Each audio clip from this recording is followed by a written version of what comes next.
I think this is one of those business adjustment things. You know, home delivery has always been something that has been a right under a small brewer's permit, and very few people have taken advantage of it. So you've got people adapting pretty quickly to that. Curbside technically is not allowed with alcohol.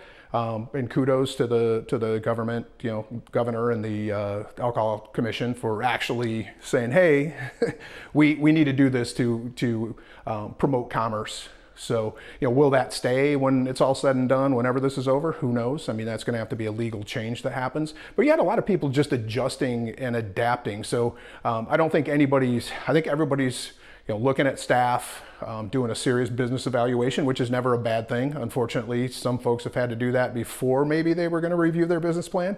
You've had a lot of layoffs, a lot of furloughs, a lot of people coming back as people have opened up. So I think a lot of people just probably made some good moves from what I can see out there and just said, here's the short term, here's the middle term, here's the long term. So hopefully some folks are doing a little bit better longer term planning and intermediate planning than maybe they were before. It's easy to get caught up in the day-to-day and lose sight of all of the other things that you do with your business. So, you know, people have made some decisions, you know, like Three Floyds, you know, pulling back on the front of the house in the restaurant. And once you start looking at the financials and you start looking at, you know, the business plan, you know, what are the margins, and is this valuable to the business short term, right? And how many people are going to come out anyway? We don't know. So I think as people have looked at this, I think you're just doing this business evaluation and saying, I'm going to shorten my menu up, or I'm going to maybe brew once a week instead of 4 times a week until volume, you know, you just adjust to the situation. I think that everyone's done a pretty good job of that from what I can see. So there's been some folks who have shut down.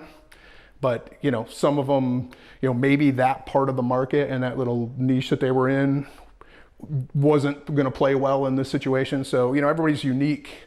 Even though it's beer, everybody's got their unique vibe or feel to their tap room or their brew pub. And I think, you know, depending on your location, does that resonate? Does it not resonate? Is this something that would play well in this current environment? You know, is it easy for us to do curbside? Is it easy for us to do home delivery? Is it not?